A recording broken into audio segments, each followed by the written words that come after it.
Tonight at 10, we have a special report on the marked increase in knife crime. Last year, a knife or blade was used in a crime every 16 minutes somewhere in the UK. We report from the streets of Liverpool. When did you start carrying knives? 12. Can I just see what you had then? Scare tactics, the bigger the better. New information from police shows there were more than 2,000 victims of knife crime last year, aged 18 or younger. We'll have more details. Also tonight, planning is already underway for a wall on the US border with Mexico. President Trump says construction could start within months. Beginning today, the United States of America gets back control of its borders, gets back its borders.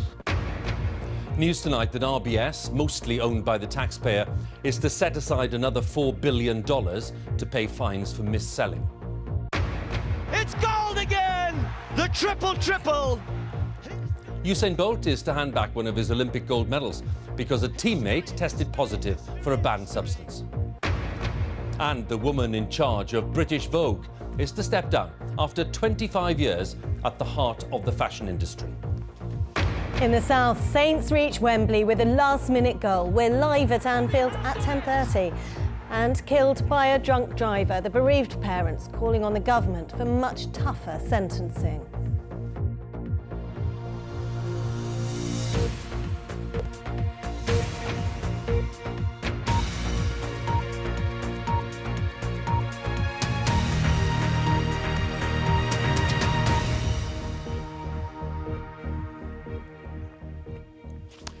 Good evening. We'll start tonight with a special report on the marked increase in knife crime. An investigation for BBC News at 10 has found that last year a knife or blade was used in a crime every 16 minutes somewhere in the UK. The number of incidents involving machetes has risen by over 60% in the last 3 years. That information was provided by police forces in England and Wales, and records show there were at least 2,300 victims of knife crime last year who were aged 18 or younger, and that is a rise of 45% over 3 years in England and Wales. Our special correspondent Ed Thomas and cameraman Phil Edwards and producer Noel Titheridge have produced this extended report tonight, and a warning, it does contain some explicit images. I'm not going to run and lose my respect. I'd rather get stabbed than run. They chased him into an alleyway and I just shooting him, stab him. Turns our lives upside down, and it's the ripple effect. It goes on and on and on. In 5 years' time, could be in jail, I could be dead, could be the biggest drug dealer in Liverpool. You never know, do you, till it happens.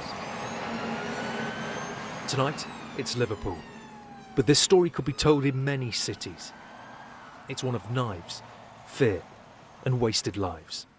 Starts from, selling a bit of weed, selling a bit of Class A's. When did you start carrying knives? 12. Can I just see what you had then? That's not a knife, that's... Not me. Well, that looks a bit more than self-defence to me. Scare tactics, the bigger the better. This man, in his 20s, says he sells drugs and won't leave home without a knife. Face knives, face guns. I've been shot in the leg. Have you stabbed someone before? Yeah. That's really disturbing. I'm disturbed, mate. We're all disturbed, because we're all the same. We all grow up through the same shit, and no one breaks the cycle. It's hard around here. The cycle never breaks. And for these teenagers, this is how the cycle begins. It happens from early, from when you go to school, you argue with other kids, and then just next thing you know, you just end up getting stabbed or something. Getting stabbed? Yeah, you have to roll with blades and that around here for they get that blades and that. Are you two rolling with blades? Yeah. Can we see? What is it? Chopper. Chop hands off dead quick and dead fast. You do what with it? Chop hands off dead quick and dead fast. Do you know what would happen if the police caught you with that? Yeah, getting nicked. And do you know what would happen to you?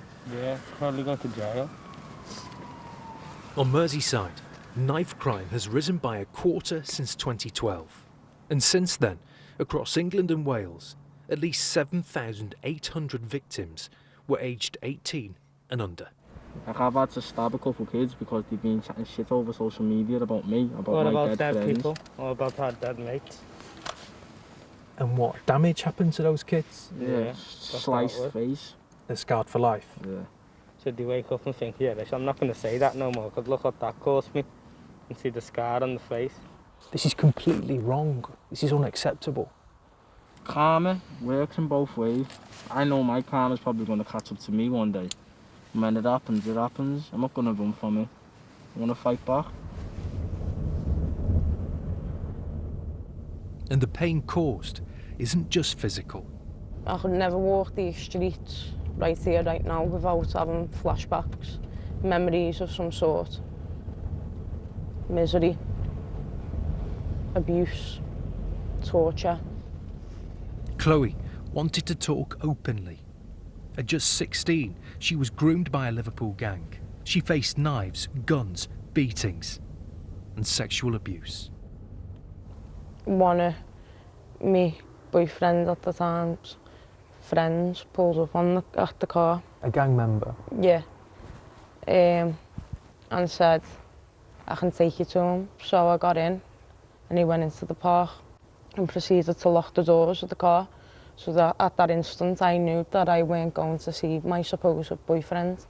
And then he proceeded to tell me to take my knickers down or I was getting it right here, right then. What did this gang end up doing to you in your life? I basically have to fight myself every day as a battle in my head to try and get through what I've gone through.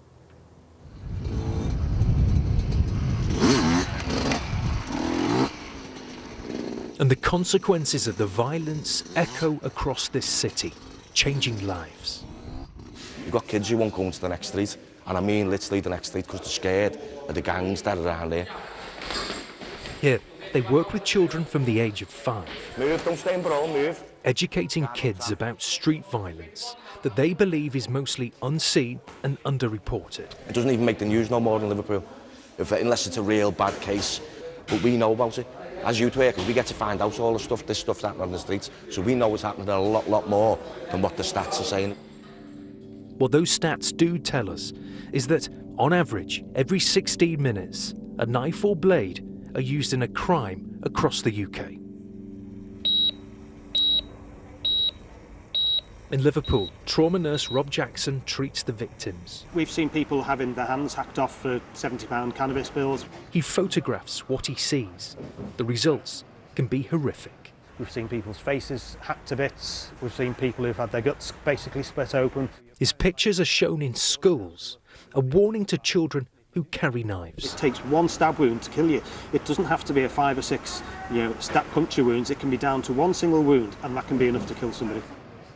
My son Joseph was stabbed at a youth centre he'd gone along to watch his friends do a band practice. My life just stopped that day. It was my firstborn child. It was my... Joseph Lappin was 16 when he was stabbed once through the heart in 2008. He'd never been in a gang. He'd never carried a knife. I was just starting to see glimpses of the man that he was going to become. He was just starting to mature. All that stopped the day that this lad decided to go out with a knife. Since Joseph's death, more than 1,400 people have been stabbed and killed with a knife across England and Wales. And how many more young lives are waiting to be devastated? It's the way it is. We failed a long time ago. Normal lives aren't meant for us. The street life's meant for us. Merseyside police declined to be interviewed for this report, but told us knife crime was a national issue without any easy solutions. Ed Thomas, BBC News, Liverpool. That extended report there by Ed Thomas on the marked increase in knife crime over the past 3 years. Now, the day's other main story here. President Trump is signing more executive orders. He says today is his big day on security. He's confirmed that he's taking action on one of his most prominent campaign promises to build a wall along the US border with Mexico. And tonight, Mr. Trump said he expected construction to start within months and that planning was already underway. Our correspondent James Cook reports from the US border with Mexico. Donald Trump's signature pledge is now one step closer to reality. With a stroke of his pen, the new president ordered the construction of a great wall on the Mexican border. It would begin, he said, within months.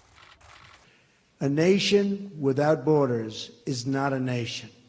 Beginning today, the United States of America gets back control of its borders. We are going to get the bad ones out, the criminals and the drug dealers and gangs and gang members and cartel leaders. The day is over when they can stay in our country and wreak havoc. Strengthening and extending the existing barrier on this frontier will be hugely expensive. Mr. Trump has always insisted that Mexico will pay, but Mexico says it won't, and the president now admits American taxpayers will have to cough up first. Ultimately, it'll come out of what's happening with Mexico. We're going to be starting those negotiations relatively soon, and we will be in a form reimbursed by Mexico, which I've always said. So they'll pay us back? Yeah, absolutely, 100%. Yes. So the American taxpayer will pay for the wall at first? All it is we'll be reimbursed at a later date. But here in the Mexican border city of Tijuana, business leaders are worried about the impact on trade and skeptical about the president's plans. The problem is that the majority of Americans are not really familiar with the border. And consequently, the idea of a wall seems to be appealing. We already have one. We call it the tortilla curtain. But the truth of the matter is that, I think that's a symbol. Well, this fence at the Pacific Ocean is the very start of the land border between Mexico and the United States. And President Trump has always said that he wants to build a much taller, much better, much bigger wall, stretching all the way from here, nearly 2,000 miles, to Texas. This land is your land. This land is my land. But even in liberal California, there's backing for President Trump's hard line on immigration, not least from these supporters who call themselves the Trumpettes. I think it's a good thing. I always say my scripture is Ezekiel 22:30. I sought for a man who would build a wall. And I was reading that the other day, and it just stuck out in my spirit because we need protection. And I pray for America, and I pray that God will shore up the border of our nation. As well as the wall, President Trump is promising to deport immigrants who commit crimes, to cut funding to states like California, which refuse to arrest most illegal aliens, and to hire 10,000 more enforcement agents. His actions are bold, sweeping, and intensely divisive. James Cook, BBC News, on the US-Mexico border. Well, let's talk about the day's events. Let's go live to the White House, and John Sopel is there, our North America editor. The President promised a big day on security, John, but it's gone way beyond that. Yeah, it's gone way beyond that, Hugh, because he's been talking about much wider issues too, and talking about some enhanced interrogation techniques that may be appropriate to be used by the CIA when questioning terrorists in future. So he was asked in that interview, do you think that waterboarding works? And he said, I want to do everything within the bounds of what you're allowed to do legally, but do I feel it works? Absolutely, I feel it works. And he talked about the need to fight fire with fire. He said he would leave it to his defense secretary and CIA chief. Well, the CIA chief, Joe Pompeo, has been more sympathetic towards it. The defense secretary, not. He said, you know what would be more effective? Give me a packet of cigarettes and 2 bottles of beer, and the person I'm interrogating is likely to respond better to that. There's also a document circulating which looks like a draft executive order which talks about all those things that seem to belong to a different political era. Enhanced interrogation, waterboarding, black sites, all the things that were from the Bush era war on terror seem to be being considered again. John, thanks very much. John Sopel there with the latest at the White House. Now, the Prime Minister has decided that she is prepared to publish a more detailed government paper on the strategy for Brexit. Theresa May said she recognised there was an appetite for a white paper after a number of Conservative MPs joined Labour in asking for a paper to be published. The Supreme Court ruled yesterday that Mrs May could not begin the Brexit process without Parliament's approval. Our Deputy Political Editor, John Pienaar, has more details. Remember him in the goggles, a once dominant PM out on his ear when Britain chose Brexit. Then what happens next? David Cameron's doing charity work now, today visiting a medical research lab. Are you worried about defeat, Prime Minister? Now his successor's got her hands full with the tactical battle for Brexit. And today Theresa May kept a half step ahead of her critics. She'd outlined her Brexit game plan in a big speech. They wanted it in black and white. And as the time came for questions, a concession. She'd held off promising MPs a policy paper, but now... I can confirm to the House that our plan will be set out in a white paper published for this House. Jeremy Corbyn was caught on the hop. Could we know when this white paper is going to be available to us? But he ploughed on. Withdraw the threats to destroy the social structure of this country by turning us into the bargain basement she clearly threatens.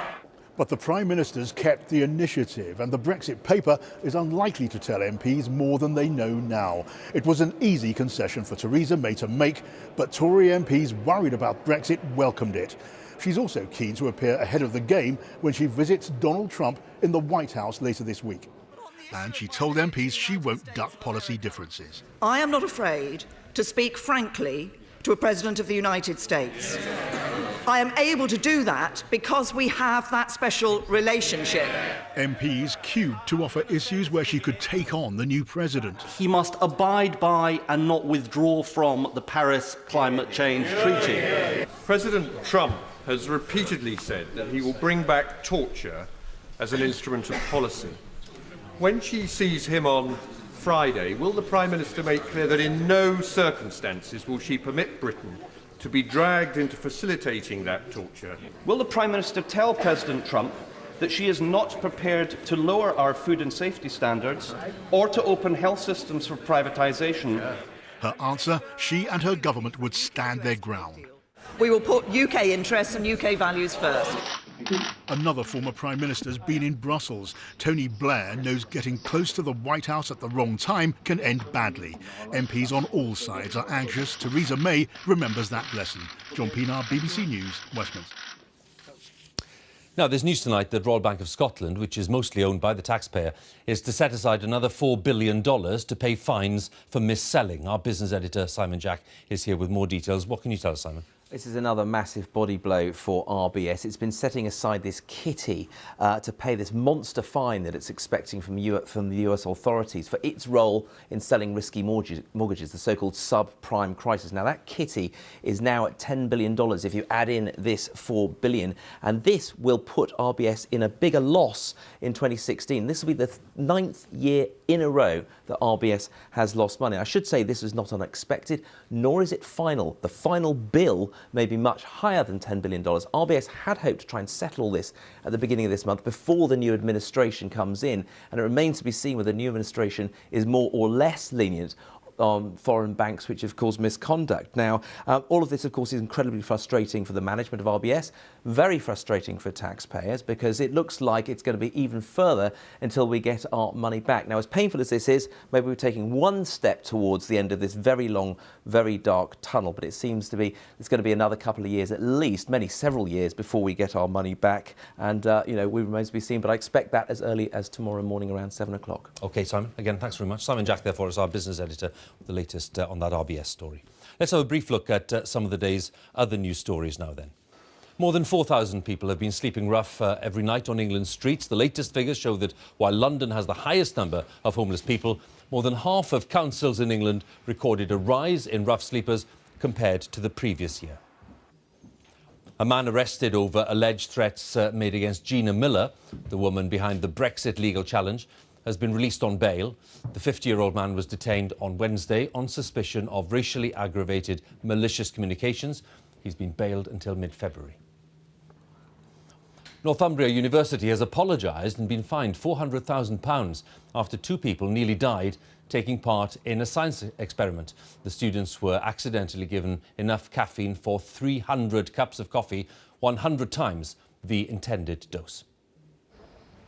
Laws to prevent discrimination against women in relation to dress code in the workplace are not being properly enforced, according to MPs. Their report was commissioned after a receptionist was sent home for not wearing high-heeled shoes.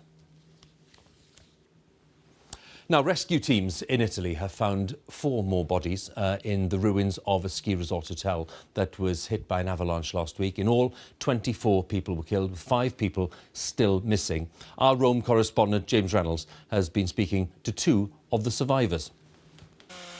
How many of us will ever know what it's like to come back to life?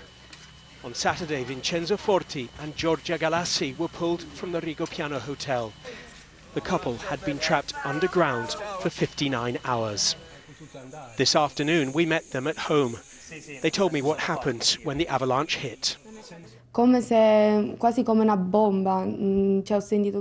It felt like a bomb. I felt glass exploding all around me. It felt as if an entire wall had hit me. Somewhere underneath these tons of snow and debris, Giorgia and Vincenzo were jammed together in a tiny space. I looked at Vincenzo and he saw I was panicking. The first thing he told me was, "You have to be calm. We just have to wait." I touched him to see if we were okay, if we were injured, and we were lucky. We were alive. I thought we would be trapped for a week. I didn't want to tell her. After 2 days, rescuers made contact with them. When we heard a rescuer, it was as if an angel was talking to us, as if someone had come to pick us up literally from under the ground. I was born again. It was a miracle. I feel as if I've been brought to the world for a second time, and this time not by my mum, but by God. They survived, but many others died. A week on, rescuers continue to search for those still missing under the snow. James Reynolds, BBC News, Central Italy. Now, British scientists have identified 14 new disorders affecting children after analysing the genes of thousands of children with rare, undiagnosed conditions. Identifying the genes responsible should lead to a greater understanding of the serious disorders which affect the development of the brain and body and might eventually lead to treatments. Our medical correspondent, Fergus Walsh, has more details. Caitlin, so nice to meet you. A big moment for these 2 families, meeting for the first time. 10-year-old Tamika and 9-year-old Caitlin have the same newly identified genetic condition called CDK13 disorder. There are only 11 known cases in the UK. The girls are so alike they could be sisters. Living so close, we could have easily bumped into each other. Do you think we would have gone home with the wrong child? Looking at them, it would have been easy. They are so similar. It's quite amazing to finally come across somebody who also has a child so different to anybody else's child, and yet here we are, and they are like twins. They are, to look at them, they are so similar, aren't they? The developmental disorder affects the girls' learning and communication. Why do you think we took in the wrong child? Tamika has good language skills. Caitlin has only a few words. It gives me hope as well, seeing Tamika talking so much. It definitely gives me hope that, Caitlin's speech will form. This is where Caitlin and Tamika's genetic condition was identified at the Wellcome Trust Sanger Institute near Cambridge. They mapped their genes and found an identical fault in their DNA. But the mutation was not passed on by their parents. So how is that possible?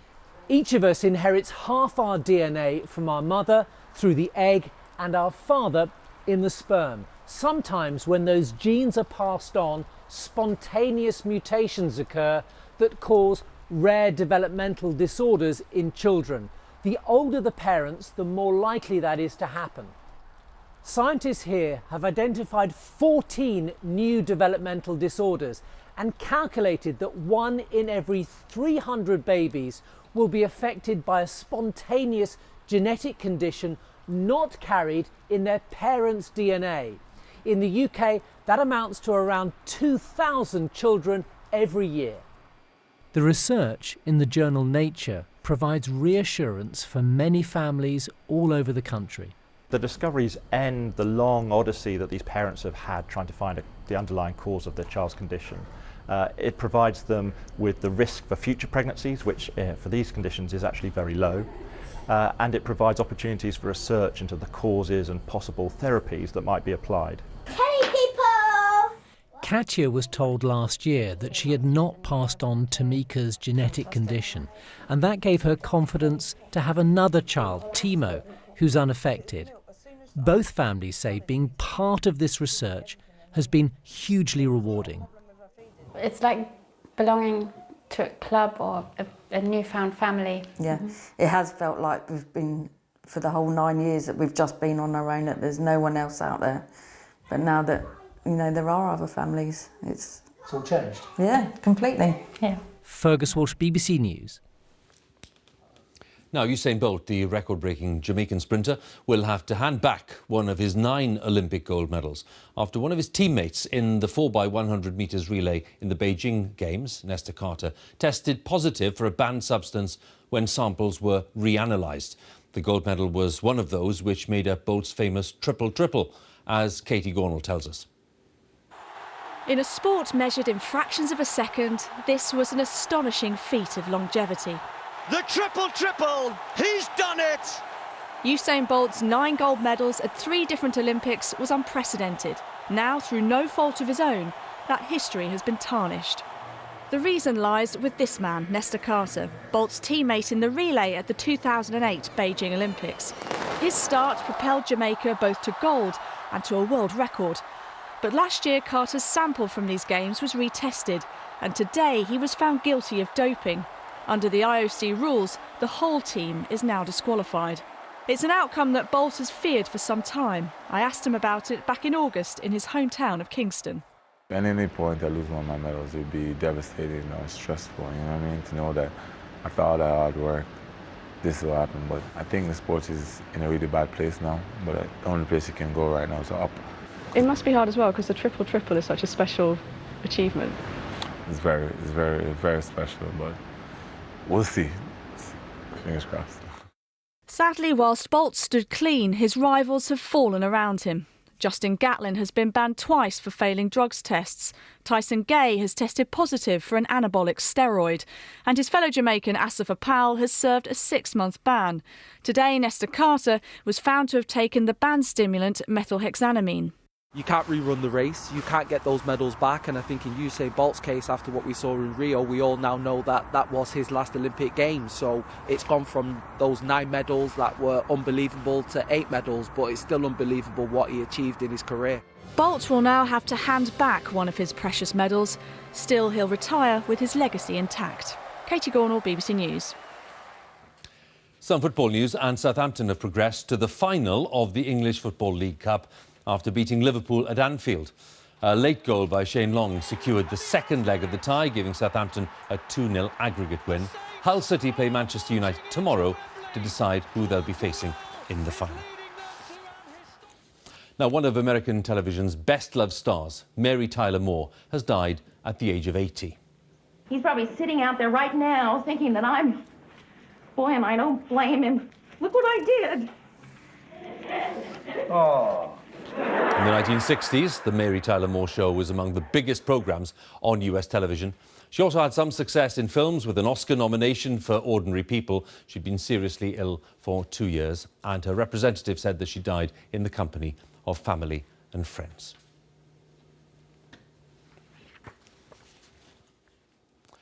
One of the leading figures of the fashion industry, Alexandra Shulman, is stepping down as the editor-in-chief of British Vogue. She's been in charge for more than a quarter of a century, making her the magazine's longest-serving editor. Ms. Shulman said it was a hard decision to leave the magazine, but she explained that she very much wanted to experience a different life. Our arts correspondent Rebecca Jones has this report. She persuaded the Duchess of Cambridge to appear on the front cover of Vogue, following in the footsteps of the Princess of Wales, the singer and designer Victoria Beckham, and the model Kate Moss. I'm not keen on that. Alexandra Shulman has been in charge of choosing some of the most memorable images in British fashion. I mean, her leg does not look great in this. This is kind of like way too much Union Jack. The other one would be better to try. I think. I just thought that was had more movement to it. Well, it's not going to get my vote. We need cutting-edge beauty and a cutting-edge... And her former deputy at Vogue, Susie Forbes, knows about Alexandra Shulman's straightforward approach better than most. She's never been afraid to take risks and ruffle feathers and get people in the industry to improve on any wider shortcomings that she sees as something she should take the world to task about. Such as? Such as body image, diversity, and basically just championing British fashion. And that's what she does all over the world. And Vogue's publishers said she'd been the towering figure of the British fashion press throughout her time in charge, promoting designers like John Galliano and Alexander McQueen. She's played a key role in nurturing and wearing British talent, including this dress by Erdem. Nonetheless, she stood out on the front row as the down-to-earth face of fashion. Unlike other ultra-slim, ultra-stylish editors, she made her mark by looking normal. And while she admitted to anxiety, she kept it well hidden, as a recent documentary revealed. You don't seem like someone who would carry much stress with you, though. No, I know. It's amazing that, isn't it? I've never seemed like somebody who carries stress with me. But you do? Yeah. Alexandra Shulman has been a cheerleader for the British fashion industry for 25 years. Now, she says, she wants to experience a different life, away from Vogue. Rebecca Jones, BBC News. A reminder then that Newsnight's coming up on BBC Two. Here's Emily. Tonight on Newsnight, we find out what the Mexicans think about Donald Trump's proposed border wall, and we speak to the playwright David Hare about his new film on Holocaust denial. Join me now on BBC Two. That's Newsnight with Emily here on BBC One. It's time for the news where you are. Have a good night.